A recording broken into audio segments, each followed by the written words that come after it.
Menurut AHY, pemerintah terus memperkuat ketahanan energi dan ketahanan pangan di tengah ancaman gejolak ekonomi akibat perang di Timur Tengah.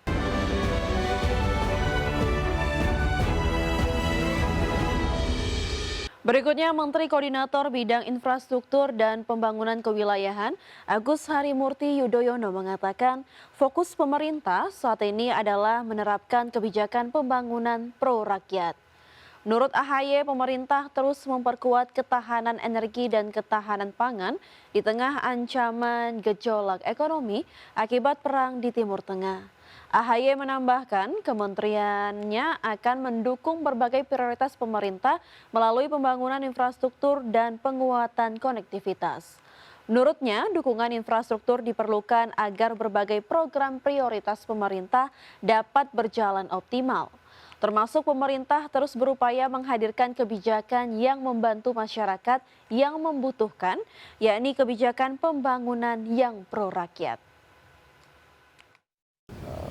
Fokus pembangunan kita di sektor pangan, dan tentunya kalau kami dari sisi infrastruktur tentunya ingin mendukung agar apa yang menjadi prioritas negara juga dapat kita support dengan baik secara infrastruktur dan konektivitas.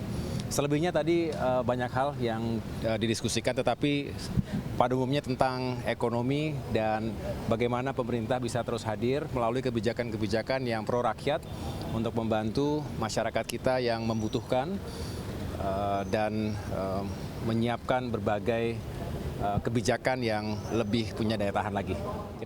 Menteri Keuangan Purbaya Sadewa menilai potensi repatriasi modal milik warga negara Indonesia yang selama ini ditempatkan di luar negeri cukup besar, seiring rencana pembentukan Pusat Finansial Internasional Indonesia.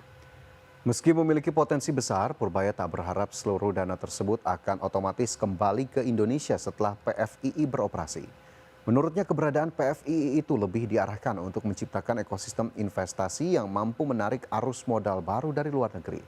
Purbaya berharap PFII bisa menjadi magnet bagi investor global termasuk dari kawasan Timur Tengah maupun negara lain yang selama ini mencari tujuan investasi baru. Saya nggak tahu angkanya seperti apa, cuman harusnya sih besar. Kalau seberapa besar kan berarti saya udah tahu angkanya persis. Padahal kan itu uang-uang sebagian gelap, artinya nggak bisa dihitung. Tapi pasti besar sekali. Cuman gini, mungkin mereka nggak otomatis serta-merta balik. Karena emang ya emang mereka harusnya di luar selama ini. Yang kita harapkan nanti yang luar negeri seperti dari kawasan Timur Tengah atau negara-negara lain yang bisa mau masuk ke sini. Karena tempat di sini kan menarik kan tempatnya kan. Jadi harusnya sih untuk saya sih ekspektasinya zero to positif. Artinya ini game yang bagus sekali yang sudah ambil oleh ekonom kayak saya. Jadi kayak ambil itu. Pemirsa, IDX Channel telah menyelenggarakan ESG Conference 2026 dengan tema ESG Value Creation from Sustainability Reporting to Business Growth. Penyelenggaraannya pun disambut positif oleh Direksi Bursa Efek Indonesia dan juga para perusahaan tercatat. IDX Channel sukses menyelenggarakan ESG Conference 2026 yang merupakan rangkaian anugerah ESG 2026.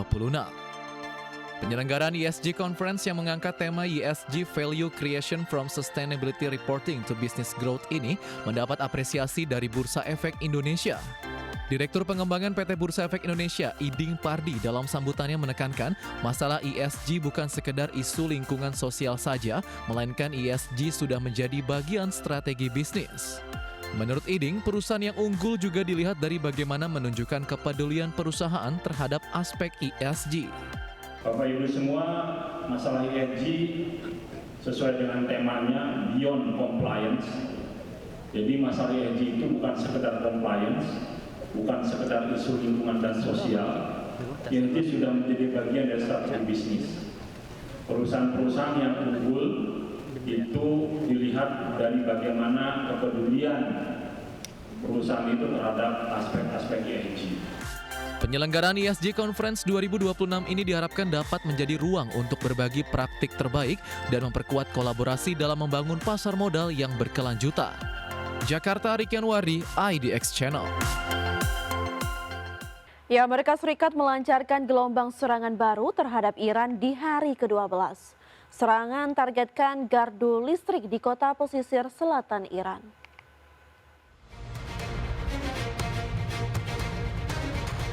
Serangan Amerika Serikat ke Iran memasuki malam ke-12. Amerika Serikat menargetkan kota pesisir selatan Bushehr, termasuk situs gardu listrik di kawasan tersebut hingga memicu ledakan. Sementara itu, Wakil Gubernur Provinsi Khuzestan menuturkan serangan rudal AS juga menghantam sebuah lokasi di pinggiran kota Andimesh.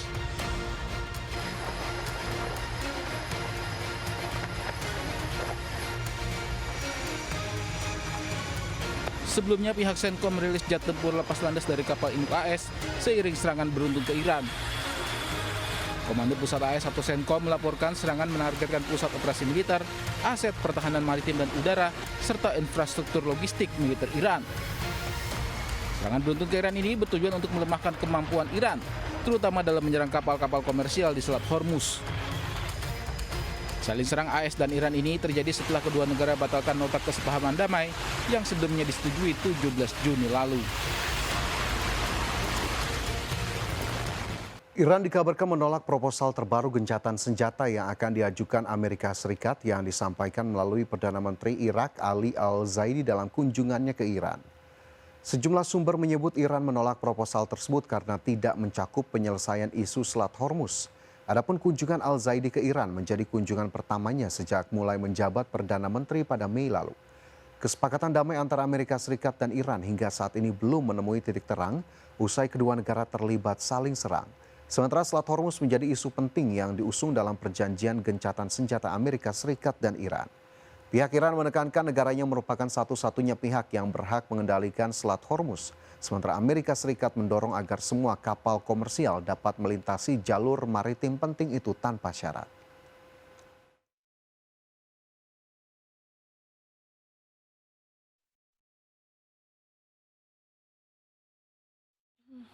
Ya, Departemen Luar Negeri Amerika Serikat mengumumkan kesepakatan penjualan senjata mencapai sekitar 35 triliun rupiah kepada pemerintahan Arab Saudi. Langkah ini dilakukan guna memperkuat pertahanan udara Riyadh di tengah meningkatnya ketegangan keamanan di Timur Tengah. Departemen Luar Negeri Amerika Serikat mengumumkan kesepakatan penjualan senjata mencapai 1,96 miliar dolar Australia atau sekitar 35 triliun rupiah kepada pemerintah Arab Saudi. Langkah ini dilakukan guna memperkuat pertahanan udara Riyadh di tengah meningkatnya ketegangan keamanan di Timur Tengah. Dilansir oleh Al Jazeera, persetujuan melalui skema Foreign Military Sales tersebut diberikan ketika konflik di kawasan terus memanas, termasuk meningkatnya konfrontasi yang melibatkan Amerika Serikat, Israel, dan Iran, di mana pihak Gedung Putih menyebut penjualan kali ini sejalan dengan kepentingan kebijakan luar negeri dan keamanan nasional Washington. Sementara itu, paket penjualan tersebut mencakup 20.000 Advanced Precision Kill Weapon System beserta hulu ledaknya yang merupakan sistem senjata presisi relatif murah untuk menghancurkan sasaran dengan meminimalkan kerusakan di area sekitar saat pertempuran jarak dekat.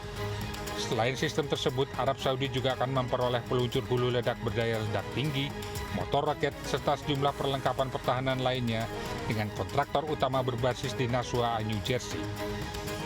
Adapun pemerintah Amerika Serikat menyebut paket senjata tersebut dirancang untuk meningkatkan kemampuan pertahanan udara Arab Saudi menghadapi ancaman yang terus berkembang, termasuk serangan pesawat nirawak dari kelompok proksi di kawasan, di mana sistem ini juga diharapkan untuk mengurangi ketergantungan Riyadh terhadap rudal Patriot yang berbiaya lebih mahal.